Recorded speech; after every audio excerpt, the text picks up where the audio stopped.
Welcome to the Ricky Matthews Show from the Citizens Bank Studio. Hope you're having a great day as we continue to celebrate so many wonderful people working so hard to make this such a great place to live, work, and play.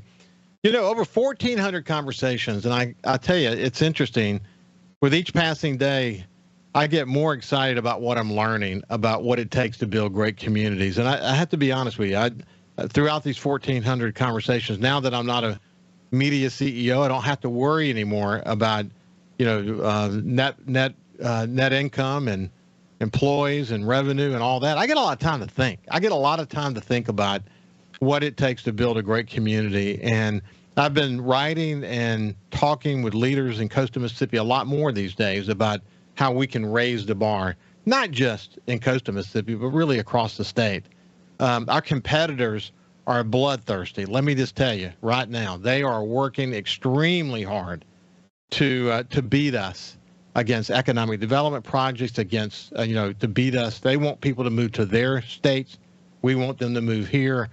The competition is really stiff these days. And in Coastal Mississippi in particular, we spent a lot of time over the last, 20 years recovering from Hurricane Katrina. We didn't hit pre-Katrina job peaks until 2020. It took us 17 years to kind of fight our way back, fight and claw our way back. Now it's time for us to shift gears, though, and focus on how we can be in those conversations. And I'm going to be writing about it and talking about it a lot more as we go forward.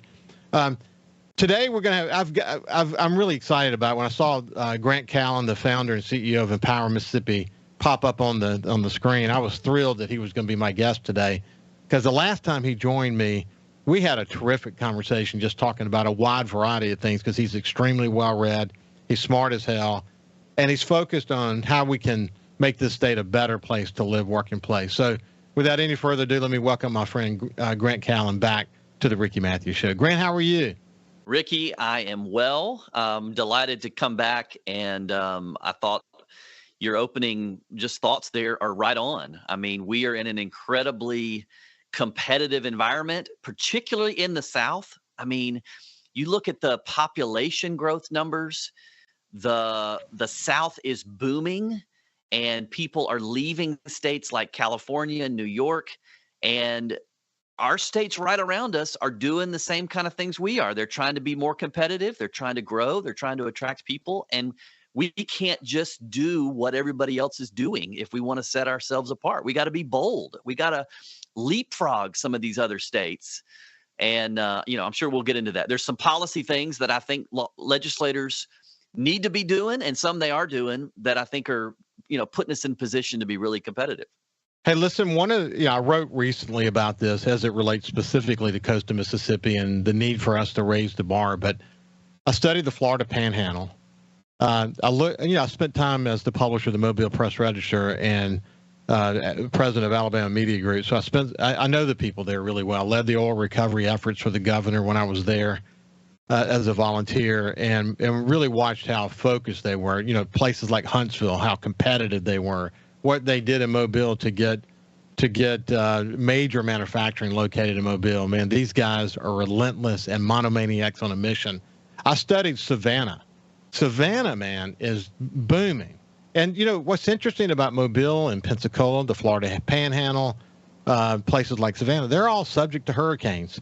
So we can't use as an excuse that hurricanes hit here, so there's some limitations to what we can do. In the case of Savannah in particular, they have a port, and they've really strategically aligned their economic development, close to their port.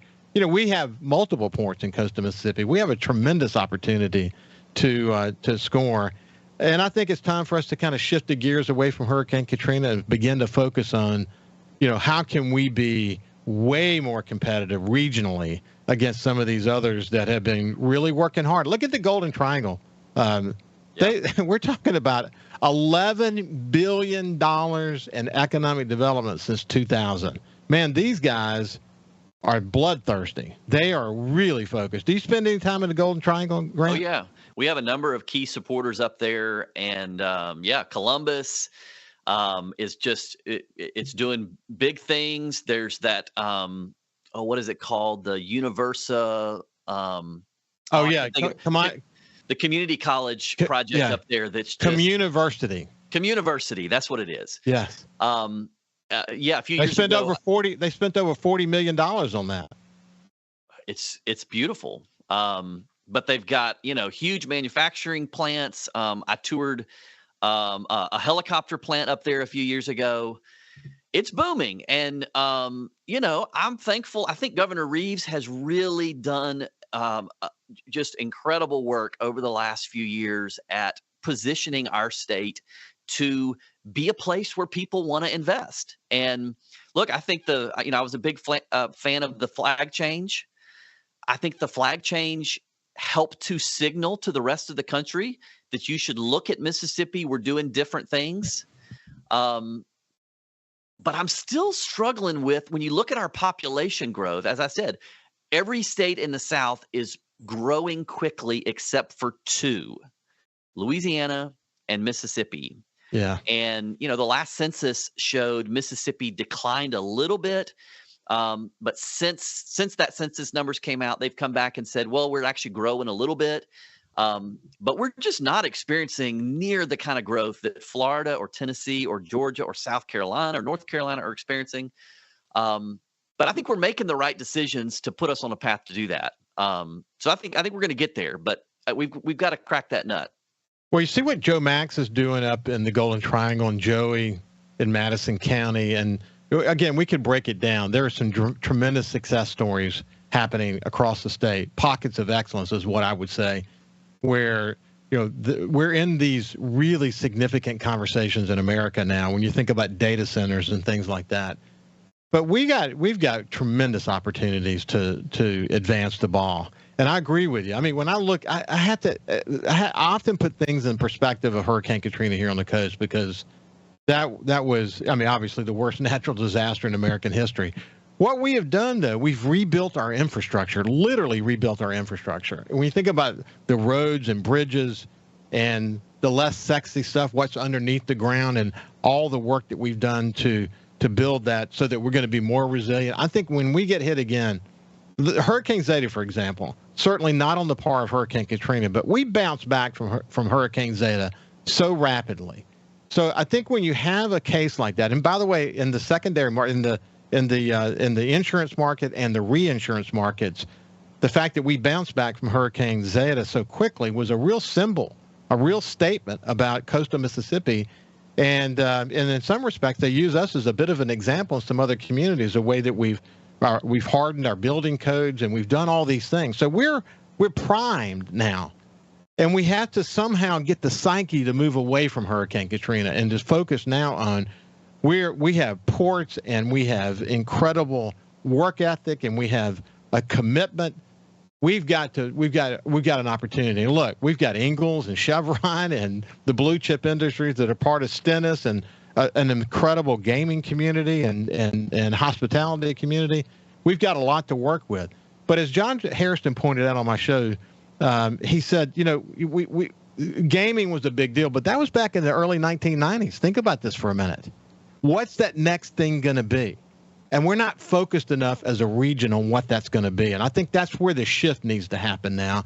And I think, you think about what Joey's doing in Madison, you think about what Joe Max has done in the Golden Triangle. There are others, but they're focused in that way. And they will not take no for an answer, buddy. It's an incredible thing to observe. Well, and the infrastructure pieces you're talking about, like that's not sexy stuff, but that is certainly where you start. One of Jackson's biggest challenges up here where I am is they just hadn't even gotten the basic infrastructure right. The water has been a mess, the schools, the roads, crime. But I think Jackson is turning a corner. When we talk about the federal takeover of the water system, I mean, that really is kind of a rock bottom situation that it required that. But the result of that is now incredible amounts of federal money coming in to help solve this generational problem with water in the city of Jackson. And the result is you're going to have control over it. You're going to know that it's going to be delivered.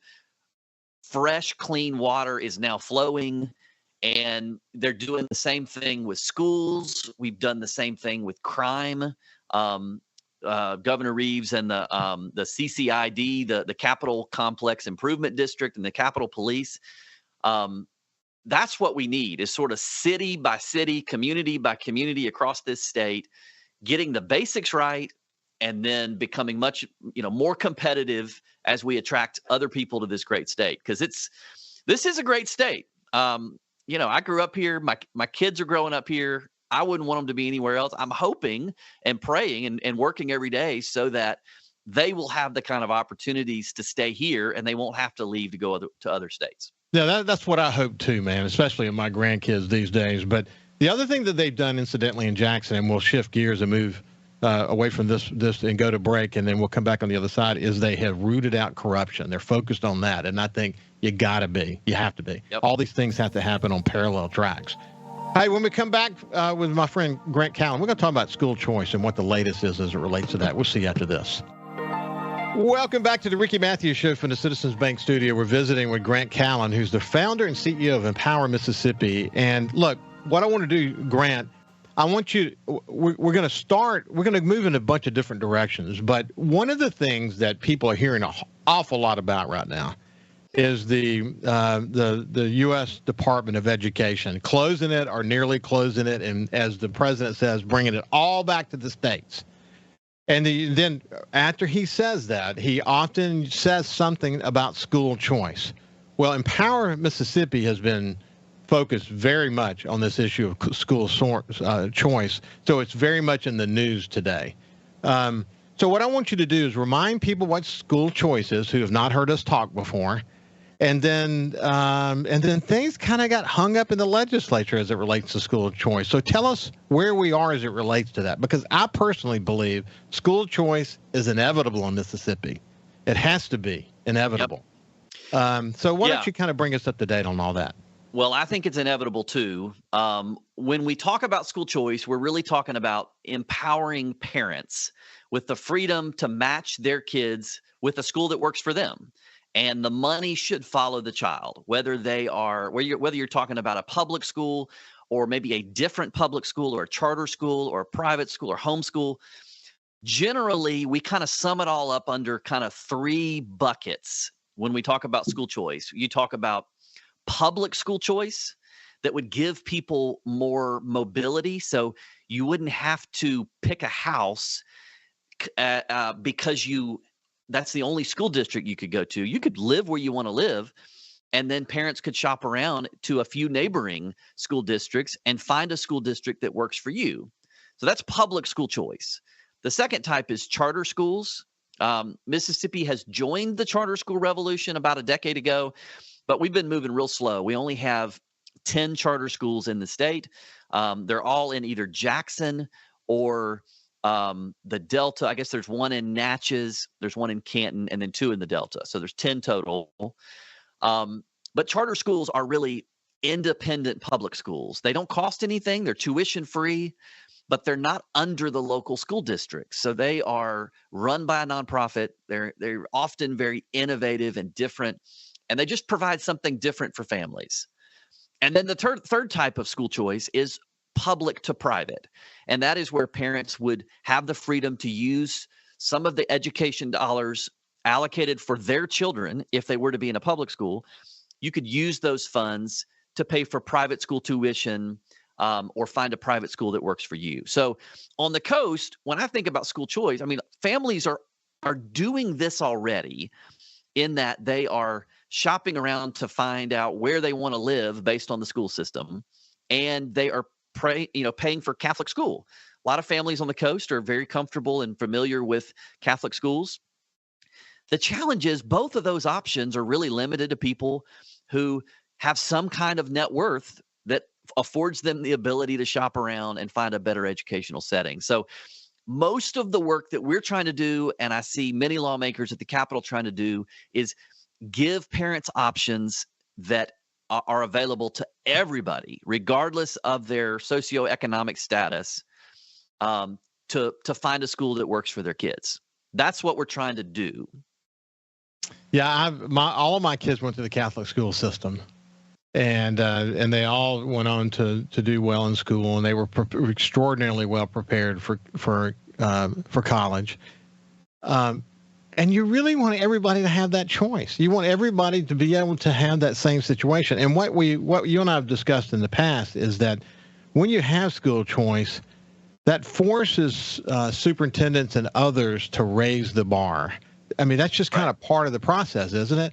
Right. And that tends to be where a lot of the pushback comes from, too. I mean, and look, they're a very engaged group when it comes to maybe not pure lobbying, but certainly making that phone call.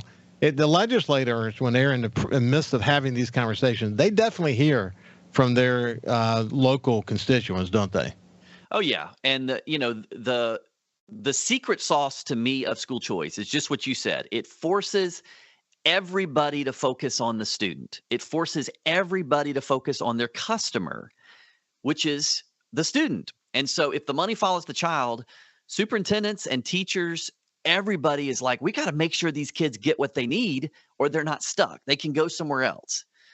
But when you start talking about that, I mean, you're talking about breaking up a nearly centuries old monopoly where traditional public schools have been able to rely on a geographic boundary, and whether or not those kids are flourishing or not, they're going to get funded and those schools are going to continue to exist. So you're right. So this legislative session, Speaker Jason White really led the charge. And he said, I want to introduce legislation that would not go as far as not universal, which is what all the states around us already have. But let's just take some small baby steps, but kind of important incremental changes to give parents more choice in each of those categories: public choice, charter choice, and private choice. And he introduced legislation to do that. And the public school superintendents and administrators mostly just inundated legislators with phone calls and text and emails, and they rallied the troops.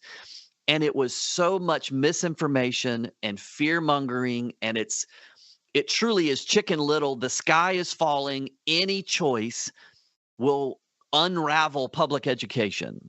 Never mind that something like 15 states now have universal choice, where you can go to any public or private school, and those schools systems are thriving. You're talking about Florida. Florida has had school choice longer than any other state, and the last 2 years, their public education system has been noted as the top education system in the nation. So it's misinformation, but it's been incredibly powerful, and it's so hard for lawmakers when they know their superintendent, they know these principals, they know these administrators in their community, and it's hard for parents to combat that level of misinformation and fear mongering. So the House passed a number of school choice bills, sent them over to the Senate, and sadly the Senate chose not to take up their own school choice bill. They had a great public to public bill that they talked about called portability. They chose not to take that bill up. And then when the House legislation came over, all of those died on the calendar. And so, for another year, kids in Mississippi are not going to have the advantage of options that families just across the state line already have. Yeah, listen, I've watched legislation for all of my career, so I don't get worked up about it. It's hard sometimes, though, when you're passionate about something, really passionate about something, and you watch it die on the calendar. That's hard. But you know what? Legislative success is often the art of the long deal. I mean, you have to have a long view. That's definitely true with school choice. But I would have thought that after last year, because I think last year there's some terrific debates and discussions about it. There was a lot of, with things that are, with most things that are complex, the income tax in Mississippi being one of them.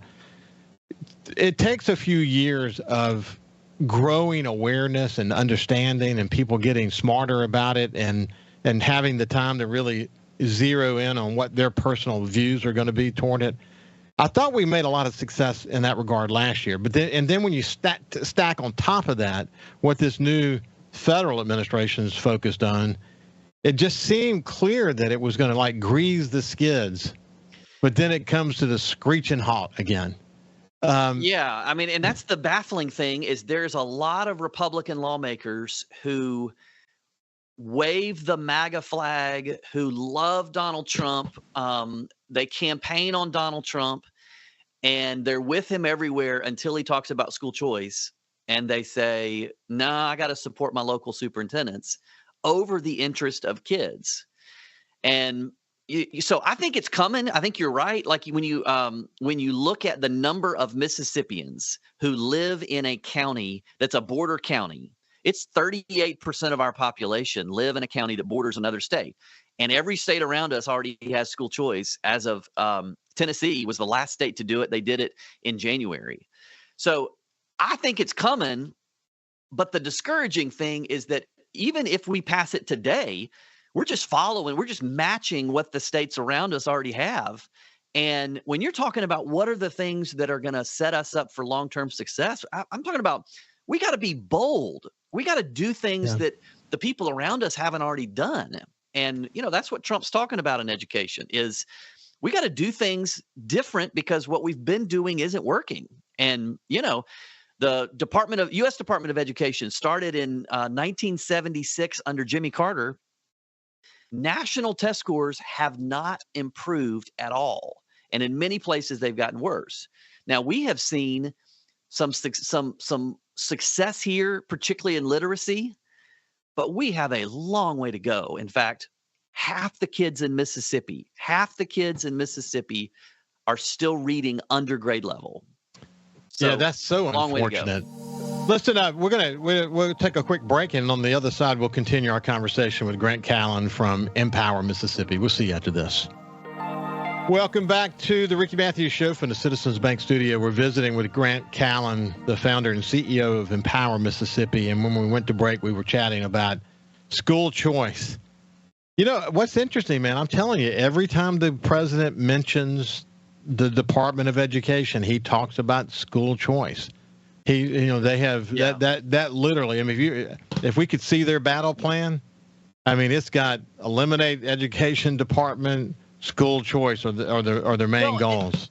And you know why that is? When you think about if we were designing an education system today, certainly if Grant were doing it, we would start with a child, his parents, and teachers, and we would say, what do they need? These are, parents and teachers are the roles that have the most impact on a child's educational destiny. So what could we do to encourage parents to be super engaged? And what could we do to hire and retain great world-class teachers and position them to be successful in teaching the next generation? And we would certainly start there, and then we would probably, put around them maybe a district to support teachers and parents. And whether we got to a state Department of Education, I'm not sure we would ever get there, but I know we wouldn't get to a federal Department of Education. And really, since the 70s, the way this system has worked is it's completely flipped upside down. There's all this focus on the federal Department of Education and the state Department of Education. And the decisions that drive whether a child will be successful are often being made thousands of miles away from where that student lives by people who don't know that child. And so it's really flipped on its head. And I think the reason he keeps talking about why we need to get rid of the Department of Education and why school choice is such an important part of that is education and putting the priority back on the child and making sure that child gets what they need. So it is going to be, I believe it's going to be inevitable. It's like, I mean, again, last year we were talking about healthcare, especially healthcare in rural areas. This year it's barely on the agenda. It's, legislative sessions kind of take on different personalities from year to year. This year it's income tax. Let's face it. I mean, they've gotten other things done. Don't get me wrong. They always do. There's a lot of success, actually, a lot of bipartisan success on bills that we don't talk about too much in the public domain. But the bit on big issues, the state income tax is a big deal. We're pre-taping this, so there can always be some changes in the way all this is playing out. But you do see the two bodies starting to nudge a little closer to one another, don't you? Oh, majorly on income tax, I think is what you're Yeah. talking about. And look, that is one of those ideas that I would say is bold to permanently end the tax on work in Mississippi. That is bold. There is no state in the country that has successfully done it. Now, there are 9 states that don't have an income tax because they've never had one. There is one state, Kansas, who eliminated their income tax, but increased spending so much, they ended up having to come back and reverse it. So no state has done it. And I'm really proud of our lawmakers for, on both sides of the aisle, really, they started pretty far apart with the House having a proposal, the Senate having a proposal, a tax reform proposal that didn't include full elimination. And, this past week, we saw the Senate come out with a proposal that does include full elimination. The House amended their policy or their proposal and took steps to come closer to the Senate. So, they don't have a compromise yet, but I think there is broad agreement. It's time to end the tax on work, time to eliminate the income tax, at least as a phased out. Like, we're not talking about flipping a switch and ending it today. We're talking about passing legislation that would phase it out over a decade. So And doing it based on triggers. So what I say, how I would refer to that is kind of build it in, be careful. Kind of build, because look, in Louisiana, I don't know how familiar you are with Louisiana, but during Bobby Jindal's administration, I had a pretty good relationship with him when I was over there. They made some big moves to reduce revenue, and unfortunately, it ended up being almost $1 billion of debt for the state of Louisiana. So they didn't have a good plan. And when Governor Edwards came in, they had to do some big fixing. But we don't want that to happen here. No, that's right, because it won't be sustainable. We want sustainable change, and that's where the Senate plan, you're right, does have triggers. I heard Chairman Trey Lamar on the radio talking about the House plan, and he said, look, our triggers are the legislature comes back every year and can change this. So I don't know whether my guess is the final plan probably will have some version of triggers. The goal of that really is to say, if revenue has to grow at a certain pace, and then we cut another level of the income tax, and then as revenue grows, we cut. The other piece of that is the spending. There should be spending limits so that spending does not continue to grow and make it hard to cut taxes. Because politicians, they love to have control of the purse strings. So yeah, I think triggers are important, but that's why it's a 10-year phase out. At any point in that 10 years, lawmakers could look at it and adjust it and say, this needs to go a little slower, or they could say we're doing so well economically, let's phase it out faster. Hey, listen, I'm doing a show with Delbert Hosemann. In fact, I think it's coming up, or maybe it's on the schedule. But anyway, the point is, when I think about Delbert Hosemann, people have to remember he is a tax lawyer. He is a really, really smart guy, and he knows numbers like the back of your hand. And I put a little bit of emphasis on the competency he brings to the table in these conversations. They're not taking this conversation lightly, are they, Grant? That's right. And I think, you see in him a little more, he's more conservative. And I mean that in he's less willing to be bold with tax reform than the House is. The House's plan is a little more, it's stronger. It's a faster cut. But I think, you're going to get to a place where I think both of them bring their strengths. Both the speaker and the lieutenant governor are going to bring their strengths. And I'm really optimistic where we sit today that we're going to get this done. And, it's one of those things where Arkansas has cut their income tax down 1/10 of a point under us, which is no accident. They're looking to see, they want to be right under us. Louisiana has cut their income tax under Mississippi. A number of states are trying to eliminate their income tax, but nobody's done it. And I got some text messages from some friends of mine in other states who work in public policy One in Louisiana said, I hope y'all get it done because it'll help us get it done. And another one in Oklahoma said, this puts pressure on us to eliminate our income tax. So other states are watching. Let's don't miss this prime opportunity to be bold.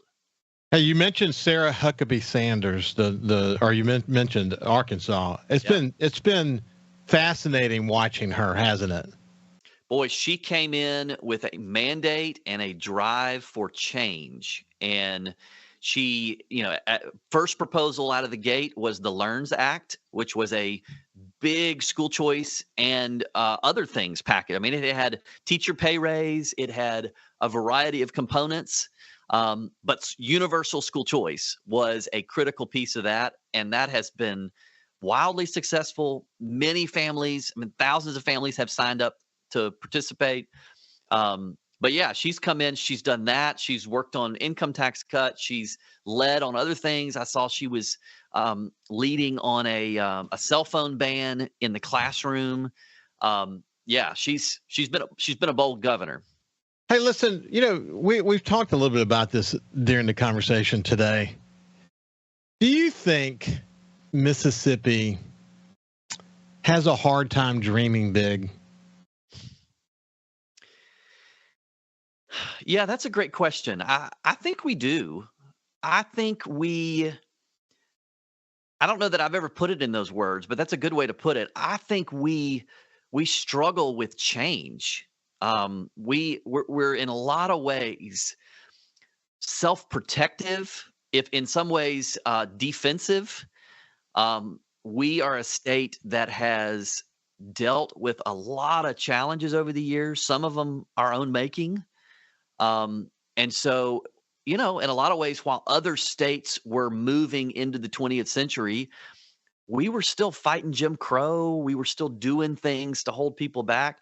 And so I just think we have moved past that, but it set us back.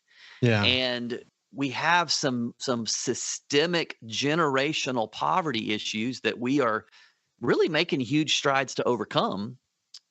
But I think a lot of that, right, has kept our people from really thinking we could be, like some of these other states that are much more competitive, much more economically strong than we are today. We'll continue that part of the conversation when we come back on the other side with Grant Callen. We'll see you after this break. Welcome back to the Ricky Matthews Show from the Citizens Bank Studio. We're visiting with my friend Grant Callen, the founder and CEO of Empower Mississippi. And when we went to break, I just asked him point blank, does Mississippi have a hard time dreaming big? And, I think it's all those things you said. I think it's our history. I think Mississippi's actually kind of a complex place. So, for example, if you were to take the Mississippi Delta out of the numbers, I think that, at least I've been told this, I'll have to go back and look at the numbers again. Maybe you know this, that Mississippi would actually end up falling somewhere in the middle. But when you add the Delta into the numbers, it really draws down the total numbers. And so the reality of Mississippi is you have to look at the whole thing, right? Yeah, that's right. Yeah. But I also think about there's a beauty and a complexity, like for beauty in that diversity, in that, like, I can't imagine a Mississippi without the Mississippi Delta and the blues and our history of agriculture and the writers and artists. And so it's like it is that diversity of the Delta is so different than the Gulf Coast, which is so different than the hills. And I grew up in the Pine Belt in Laurel. That's a unique. I come from the Free State of Jones. Like, there's a whole history there. So yeah, it is. It's so different. But I think that the diversity has also it's a strength, but it's also a challenge. Yeah, no, I definitely agree with that. I think we're so much better as a whole. I was only speaking specifically to when you look at the numbers. Sure, I would never suggest that we should spin anything off. We're complete because of all those aspects. But listen, after Hurricane Katrina, I'm in a unique position because as publisher of the Sun Herald in the aftermath of Katrina, I got to see so much. And I remember I went to the Northwestern University Leadership Program, and it was a year-long program. And at the end, this guy came in to speak to us, and he was the chairman of the board for the Hearst Corporation. Robert J. Danzig was his name, and he said there's a powerful lubrication to change that comes from pain. And that, in other words, when you feel pain, you're more willing to change. Well, after Katrina, the pain was enormous. And so people who used to not really come together came together. We were all at the same table. We put all our differences aside, and we focused on recovery. And I got to see what happens when people are aligned around a goal. And again, Coastal Mississippi is a very complicated place, over 20 different political subdivisions, and it's very complex. But you know what? As you pointed out before the show, that Jackson area is complex. You've got 3 counties that can't seem to get it together. And I mean, we could give case in point, but I think the important point is that those regions that are successful have figured out how to respect the differences while finding their common issues and being able to speak as a region in really, really fundamentally important ways. And I've seen that. I think when you're in that moment of pain, this pain from Mississippi to feel, we just have to put it in front of us. It's unfortunate because it's hard to focus on it. It's hard to think about it. But I think if we were to put the pain elements out front more often to show that there's a compelling case for change, that people wouldn't turn their heads so quickly. They would say, gosh, man, I got to pay attention to it. And then maybe we could change faster. Maybe we could dream bigger, because I believe that our possibilities are unlimited. I really believe that, Grant, because the people here are so unique. They're special. They're resilient. They're kind. They're hopeful. We've got so much to work with, but we don't like change, and we don't like conflict. But you're right. You're 100% right about that pain. And, another example of that immediately came to mind was in the aftermath of George Floyd. His murder, you had cities across the country inflamed. There were riots. There was violence. There was unrest. There were, just images of cars burning. We didn't have any of that in Mississippi. We channeled all of that unrest, even though we are the highest percentage of, we're the state with the highest percent of African Americans. We channeled all of that pain into a positive direction, and people changed the flag in that moment. And it wouldn't have happened if it hadn't been for the pain. So what I think we need, I think you're 100% right, is sometimes in order to dream bigger, we need leaders who think bigger than just their party, who think bigger than just their region, and cast a vision for what this state could be that includes everybody. And I think you're 100% right. We are so well positioned right here in the crossroads of the South, in the center of the South, with our diversity, with our people, with our history. We're positioned for real growth.